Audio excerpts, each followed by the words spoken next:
La idea de esta ponencia básicamente es encontrar las razones de por qué se trasladó la villa San José de Buenavista o Curicó, que hay que hacer la indicación y especialmente definirlo, porque un nombre es el nombre español y otro nombre es indígena. La villa recibió esa denominación tomando el nombre tradicional que existía desde siempre. O sea, no se llama San José porque se le ocurrió al conde Superunda ponerle ese nombre, no. Es un nombre muy antiguo, después lo vamos a ir viendo. La idea es encontrar las razones tomando la historiografía local, básicamente 3 publicaciones de Guevara, León y Mujica, quienes son los más conocidos de las 12 historias de Curicó que existen, y que dicen que básicamente la villa fue trasladada por problemas de humedad y falta de espacio. Vamos a ir viendo más adelante cuáles son las verdaderas razones. Hay que partir primero con la estructura administrativa. Generalmente se habla de autoridades, se habla en la misma canción, el himno de la ciudad, se habla del conde de Superunda, se habla del alerife, del escribano. Son denominaciones legales, administrativas, que todavía existen, pero con otros nombres, y que es interesante aclararlas para poder después exponer los detalles. Una estructura administrativa civil encabezada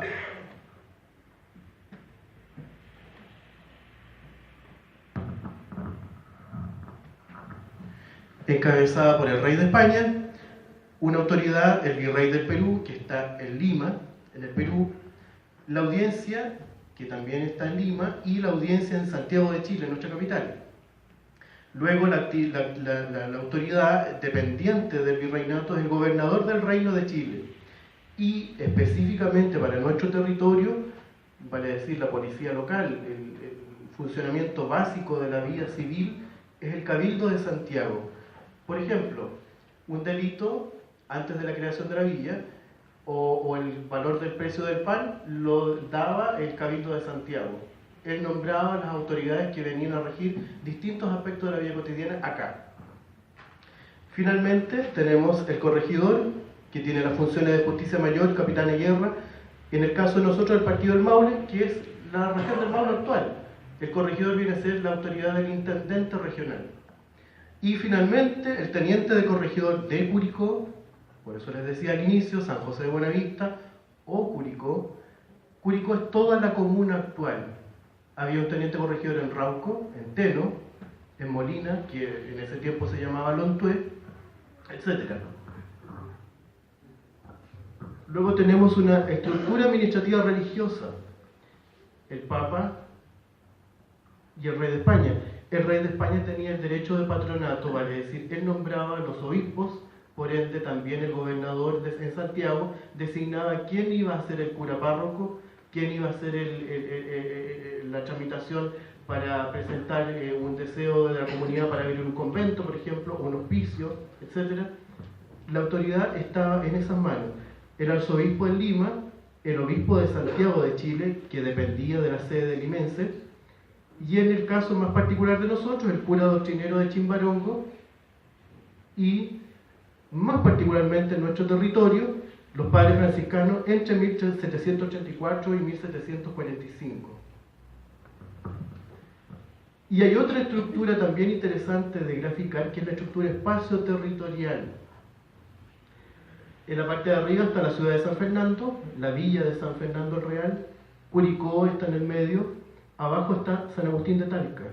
Si ustedes se dan cuenta, están casi equidistantes en distancia. Y si tuviéramos un plano de toda la zona central entre Santiago y Concepción, es lo mismo. O sea que hay una planificación territorial que parte en el siglo XVIII. Y para ir definiendo más específicamente el territorio, está el río Teno por el norte, el río Lontué por el sur. Esto es la llamada isla de Curicó. Y ya definitivamente lo que nosotros conocemos como Curicó, con su distribución urbana, en la periferia, en la parte rural, ya sea el sector hacia arriba hay una manchita blanca, esa es la zona de Tutuquén. Esa es la zona de San José de Curicó, o San José de Buena Vista, o San José de la Buena Vista. No es el Curicó que nosotros conocemos. Todo este territorio, toda esta isla, era el territorio del corregimiento, la parte que atendía el teniente corregidor del Curicó. Y era un cargo público que se iba pasando de criollo en criollo. No eran españoles. El intendente de Talca tampoco era un español. La historiografía, al comienzo les hablaba de 3 grandes autores, que es la base historiográfica para poder investigar. La persona que quiera aproximarse a la historia de la ciudad tiene que leer estos textos. Y partimos en el año 1915 con un sacerdote que es franciscano que vino a la zona, vino a las casas de don Juan Mujica de la Fuente. En esa época él era un niño, en Tutuquén, y visitó el lugar, visitó el convento también, venía de Santiago, y él escribió los orígenes del convento de Curicó. Él sienta las bases de los paradigmas que hasta hoy día nos rigen, que Mónica Donoso, la fundadora, que los franciscanos llegaron primero, que Manso de Velasco estuvo en el convento, que Manso de Velasco fundó, que Domingo Ortiz de Rosa trasladó al lugar donde estamos, etc. Esta es la base. Publicó en la revista Seráfica durante 2 años, y luego tenemos a don Juan Mujica de la Fuente con sus antigüedades curicanas, el año 43, que es el año en que se inicia un movimiento, como decía don Adrián Chiriguá González, un movimiento que hay pintura, escultura, música, historia. Esto no se ha dado hasta ahora. Tenemos la fiesta de la vendimia, una fiesta básicamente económica, pero no hay un aporte cultural detrás, como se dio ese año 1943. Ese año hay 4 historias, un concurso musical, el busto de Manso de Velasco que está en la plaza, es de ese año también. Hay gráfica, que lo vamos a ver luego, en publicaciones, en un montón de publicaciones, hay pinturas, retratos de Mónica Donoso. Es una cosa fabulosa que hasta hoy día no se ha repetido. Y esto quedó básicamente en el olvido, y don Juan Mujica, entre todas esas historias, destaca mucho, porque es una historia que empieza a utilizar lo que llamamos un método.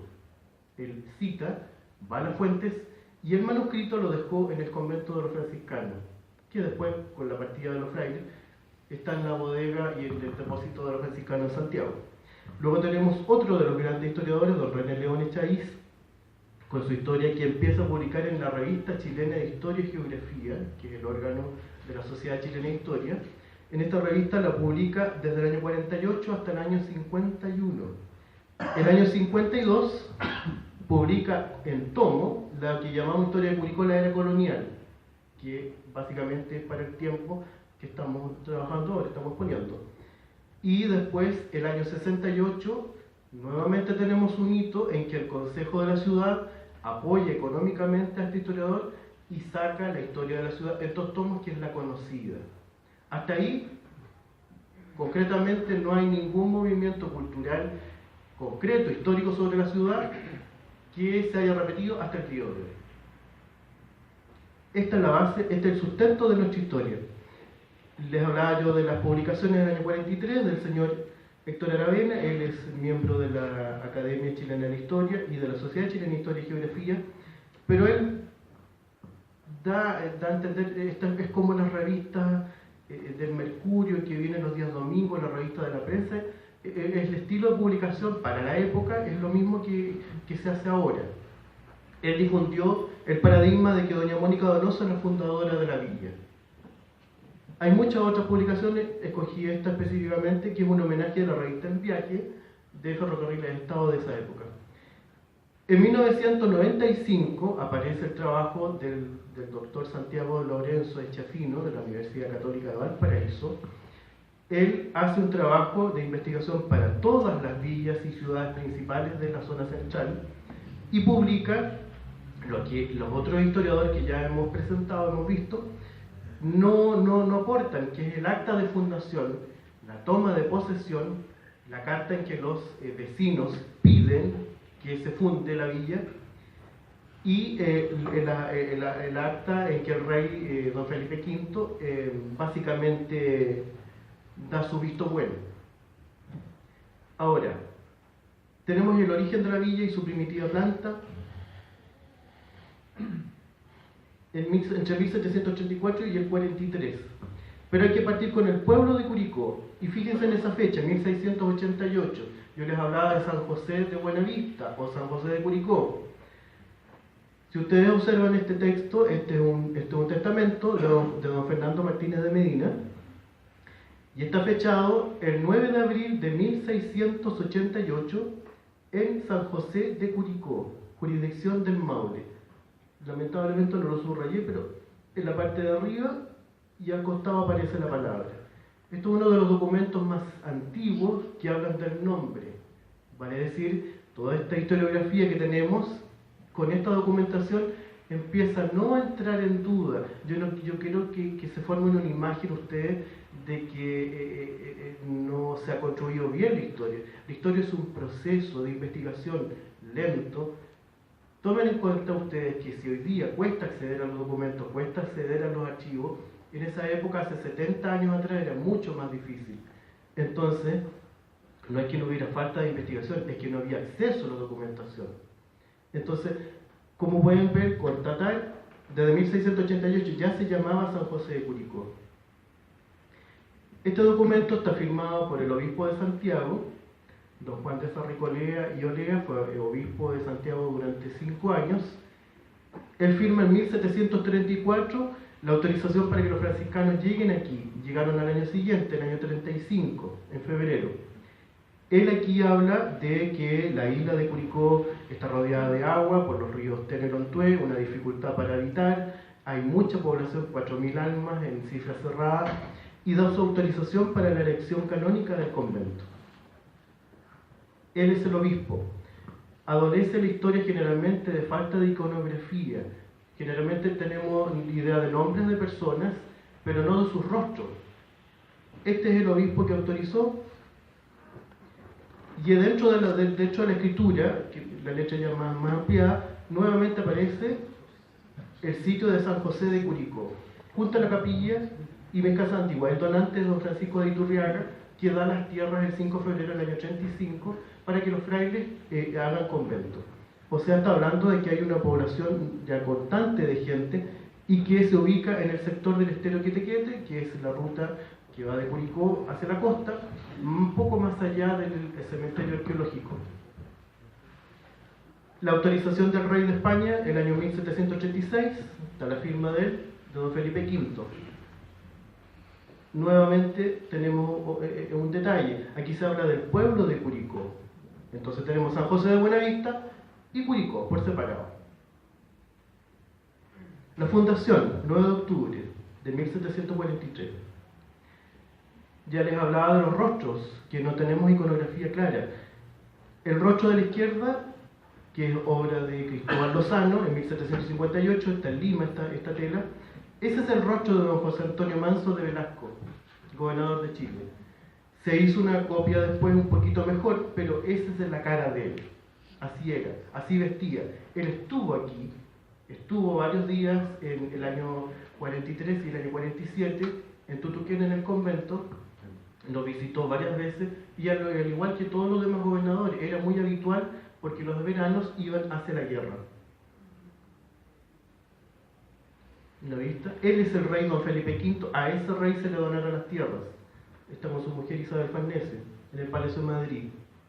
La planta de la villa, ustedes ven el estero Quetequete, hacia abajo el convento, hacia arriba el lugar donde se fundó, y la parte de abajo es el cementerio arqueológico, para que se hagan una idea de la ubicación. Marcado con rayas. Esta es la iconografía clásica de cómo se imaginaba la villa, con casas de adobe, unas cosas maravillosas, tejas. Pero la documentación, pueden ver que se habla de cubierta de teja, una casa pequeña, pero de palos embarrados. El resto de las casas eran todos ranchos de adobe y paja. Este era un rancho de adobe. El rancho, una vista interior, este es un trabajo que hizo un investigador que vino a Chile un inglés. La idea, esas eran las primeras casas. Entonces la idea de una ubicación mala, la orilla de un estero, las casas se revenían y tenemos que, para las razones para poder trasladar, básicamente la ubicación geográfica, que ya hemos visto, rodeada de agua, esta es una vista del estero Quetequete, esta es una vista panorámica hacia el poniente, es muy plano y muy bajo el estero, y hacia el oriente, si se fijan, el terreno es más levantado, es más alto. Entonces, con una crecida, lo más lógico es que el agua se vacía y se vacía esa la villa.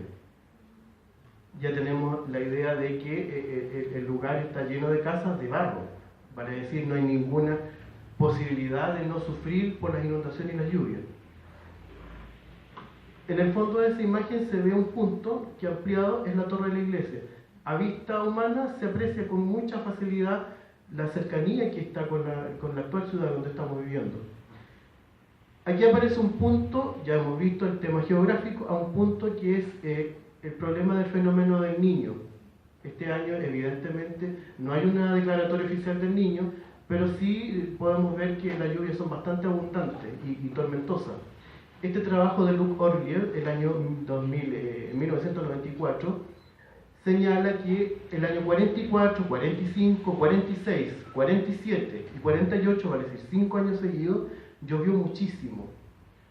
Entonces, entre esos años precisamente, el 43 la fundación, 47 es el traslado, se ubica una congestión de aguas y de derrames del estero, que obviamente, ya vieron las imágenes de las casas, se revinieron. Aquí están las gestiones del cura José de Maturana, el primer cura de la ciudad, que él pide, básicamente esa es su letra, pide que se produzca el traslado. Esto es en septiembre del 47, en octubre, después de un mes, la ciudad ya estaba acá, se trasladó. Y su firma. Esta es la petición de todos los vecinos. No se ve la firma de doña Mónica Donoso, no se ve ninguna instancia de su familia, los Labra, sus hijos. Abajo recién está don Félix Donoso firmando. La ubicación original, la ubicación actual, el traslado, para que se ubiquen, y con una foto. Aquí está el decreto de la donación de tierras, especificado en la donación de 49 cuadras en el lugar donde estamos, y la planta actual, la nueva ubicación. Documento. Ahí pueden ver los caminos de la época, donde estamos viendo actualmente el traslado, y documentos que hemos visto, hemos descubierto en Santiago, sobre los trabajos de traer la villa desde su ubicación original a este lugar. Básicamente hay 3 razones que quisiera ver en la conclusión, para que les quede bien claro del por qué, que es básicamente la conjunción de problemas meteorológicos terribles, como el que tenemos conciencia en el año 82, año 87, año 97, la ubicación poco apropiada, la incidencia potente del fenómeno del Niño, y surge la activa figura del cura José de Maturana, que él gestiona y en un mes consigue el traslado de toda una población hasta este lugar. Básicamente, esas son las razones para el traslado. Muchas gracias.